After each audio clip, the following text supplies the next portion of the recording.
کہ امام جب کربلا پہنچے، سامنے جو لشکر تھا وہ کون سا تھا؟ یزیدی لشکر۔ اس میں زیادہ تر لوگ کہاں کے تھے؟ کوفے کے تھے۔ 72 جو شہداء ہیں یا 104 کی جو تعداد ہے، اس میں زیادہ تر کہاں کے ہیں بنی ہاشم کے بعد؟ کوفے کے۔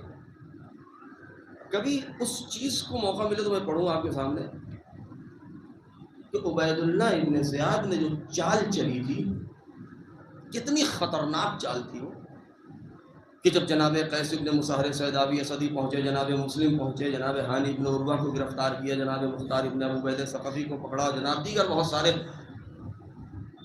خاص کوفے کے جو اشراف تھے ان کو قید خانوں میں ڈال دیا، قتل کر دیا، باہر بھگا دیا، پہرا بٹھا دیا، اور اس کے بعد پھر فوراً اس نے حر کو لیا اور کہا کہ چلے جاؤ اور جا کے امام کا راستہ روکو اور یہاں نہ آنے دو۔ کیوں؟ غور کیا آپ نے کبھی؟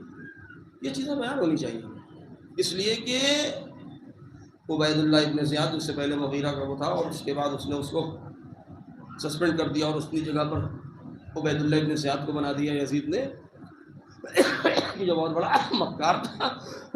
تو ایسے موقع پر اس نے چیک کرنے کے لیے کیا کیا؟ اسی طریقے سے کوفے میں داخل ہوا جیسے امام حسین۔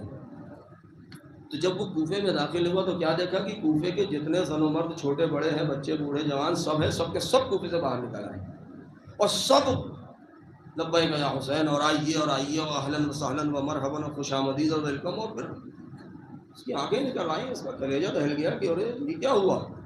یعنی یہ حسین کے اتنے چاہنے والے کوفے میں کہ اگر میں ابھی کوفے میں رہا اور حسین کوفے میں داخل ہو گئے، جب انہیں چہرہ ہٹایا اور لوگوں نے دیکھا یہ مکار ہے اور یہ امام نہیں ہے، یہ ہے، اور لوگ تو تو کرتے ہوئے واپس چلے گئے اور کسی نے اس کو سلام تک نہیں کیا، تو اس نے سوچا اگر میں کوفے میں رہا اور حسین یہاں داخل ہو گئے تو میں تو تخت پہ کرسی پہ بیٹھا رہ جاؤں گا، میرے دربان تک چھوڑ کے بھاگ جائیں گے امام کے استقبال کے لیے، اس وقت میں کیا کر لوں گا؟ نہ میری حکومت کام آئے گی، نہ میری گورنری کام آئے گی۔ لہذا اس نے کیا کیا؟ ان لوگوں کو قید میں ڈالا، جناب مسلم وغیرہ کو قتل کرنے کے بعد امام کو کوفے سے پہلے ہی کربلا کی طرف رخ مڑوا دیا۔ ایک یہ چال چلی اس نے۔ اب اس کے بعد تاریخ کیا لکھتی ہے؟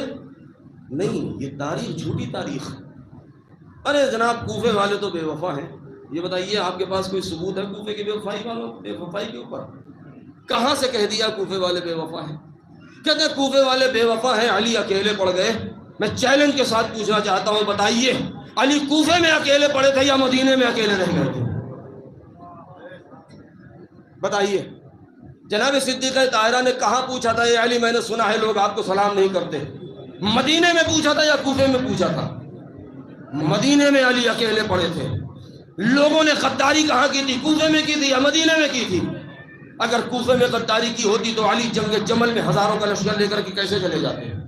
جنگ صفین میں مولا کے ساتھ ہزاروں کا لشکر کیسے اکٹھا ہو جاتا؟ سب کوفے کے تھے۔ جنگ نہروان میں ہزاروں لشکر مولا کے ساتھ موجود تھے، سب کوفے کے تھے۔ اگر سب غدار ہوتے تو علی اکیلے رہ گئے ہوتے۔ اصلی غدار کوفے والے نہیں تھے، اصلی غدار مدینے والے تھے کہ جنہوں نے چند دنوں کے اندر اندر غدیر کو ٹھکرا دیا تھا، جنہوں نے علی کے ہاتھ پر بیعت کرنے کے بعد بیعت توڑا تھا۔ لوگ کہتے ہیں کہ 18,000 لوگوں نے کوفے میں بیعت کی ہے اور اس کے ہاتھ بیعت توڑ دی ہے۔ 18,000 لوگوں نے بیعت ضرور کی ہے اور کہتے ہیں بیعت توڑ دی ہے، مسلم اکیلے رہ گئے۔ 1.25 لاکھ لوگوں نے علی کے ہاتھ پر غدیر میں بیعت کی تھی، علی اکیلے رہ گئے تھے مدینے میں۔ یہ کیا ہے؟ یہ چال بنی امیہ کی، بنی عباس کی، اس زمانے کا ناجائز میڈیا تھا کہ جس نے اس چیز کو پھیلایا ہے تاکہ مدینے والے اصحاب کی غداری کے اوپر سے لوگوں کے ذہن کو ہٹا کے کوفے والوں کی طرف لے کے جایا جائے۔